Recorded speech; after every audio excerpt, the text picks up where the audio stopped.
जय शिवराय मित्रांनो 2023च्या पीक विम्या संदर्भात एक महत्त्वपूर्ण असा अपडेट आहे। पीक विम्याची रक्कम शेतकऱ्यांच्या खात्यावर आता जमा केली जाणार आहे। मित्रांनो 7120 कोटीचा निधी मंजूर करण्यात आलेला आहे। कृषी मंत्री धनंजय मुंडे यांच्या माध्यमातून तशा प्रकारची माहिती देण्यात आलेली आहे। सर्व पक्षीय बैठक झाली, त्यानंतर कृषी अधिकारी असतील, जिल्हा अधिकारी असतील, पीक विमा कंपनीचे प्रतिनिधी असतील, समन्वयक असतील यांच्या माध्यमातून ती चर्चा करण्यात आली आणि आता पीक विम्याचं वाटप हे केले जाणार आहे। 7120 कोटीचा निधी या जिल्ह्यातील शेतकऱ्यांच्या खात्यावर वाटप केले जाणार आहे। आता मित्रांनो जिल्हे कोणते पात्र असणार आहे, त्यामध्ये सरसकट पीक विमा मिळणार का, क्लेमचा पीक विमा मिळणार हे सुद्धा आपण समजून घेणार आहोत।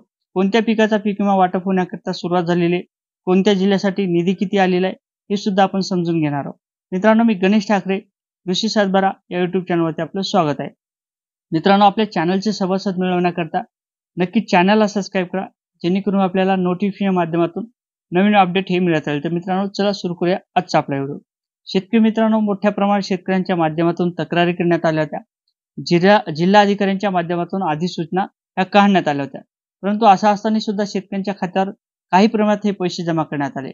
म्हणजे यामध्ये धाराशिव असेल, छत्रपती संभाजीनगर असेल, नांदेड असेल, सोलापूर असेल, कोल्हापूर असेल, पंढरपूर असेल, त्यानंतर यवतमाळ असेल, अकोला असेल, अमरावती असेल, नागपूर असेल, हिंगोली या बऱ्याच जिल्ह्यातील शेतकऱ्यांच्या खात्यावर काही प्रमाणात पैशाचं वाटप हे करण्यात आलं।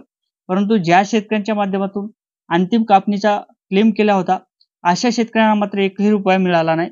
त्यानंतर बऱ्याच शेतकऱ्यांच्या माध्यमातून येलो मोजॅक हे नुकसान दाखवण्यात आलं होतं, म्हणजे येलो मोजॅक या रोगाने आपल्या पिकाचं नुकसान झालं अशा प्रकारच्या सुद्धा क्लेम केल्या होत्या। या शेतकऱ्यांच्या सुद्धा ज्या क्लेम होत्या त्या नाकारण्यात आल्या होत्या, फेटाळण्यात आल्या होत्या आणि याच पार्श्वभूमीवरती आता कृषी मंत्री धनंजय मुंडे यांच्या माध्यमातून पूर्ण आदेश देण्यात आले आणि त्या पीक विम्याचं वाटप हे आता केलं जाणार आहे। मित्रांनो 7120 कोटीचा पीक विमा हा वाटप केला जाणार आहे। आता मित्रांनो बीडचा जर विचार केला आपण तर बीडमध्ये 390 कोटीचा पीक विमा आतापर्यंत वाटप करण्यात आलेला आहे। आता उर्वरित जे पीक विमा आहे याचं सुद्धा वाटप केलं जाणार आहे। तशा प्रकारच्या सूचना कृषी मंत्री धनंजय मुंडे यांच्या माध्यमातून देण्यात आलेल्या आहे। आता मित्रांनो बुलढाणा जिल्ह्याचा जर विचार केला तर 118 कोटीचा पीक विमा या जिल्ह्यातील शेतकऱ्यांच्या खात्यावर काही प्रमाणात हे वाटप करण्यात आलेले आहे। मित्रांनो चिखली तालुक्यात जवळपास 50,000 शेतकऱ्यांच्या खात्यावर आतापर्यंत हे पैसे वाटप करण्यात आलेले। या शेतकरी हे पात्र करण्यात आले होते आणि त्याचा सुद्धा पीक विम्याचं वाटप हे केलं जाणार आहे। 118 कोटीचा पीक विमा या जिल्ह्यात सुद्धा दिला जाणार आहे। आता मित्रांनो यवतमाळचा जर विचार केला तर बऱ्याच शेतकऱ्यांच्या माध्यमातून तक्रारी करण्यात आल्या होत्या। येलो मोजॅक सारखा प्रादुर्भाव दाखवून ती तक्रारी करण्यात आल्या होत्या आणि तो पीक विमा मात्र पीक विमा कंपनीच्या माध्यमातून फेटाळण्यात आला होता। याला सुद्धा मंजुरी देण्यात आलेली आणि त्याचं सुद्धा वाटप केलं जाणार आहे। सरसकट पीक विमा आहे हे सुद्धा वाटप केला जाणार आहे।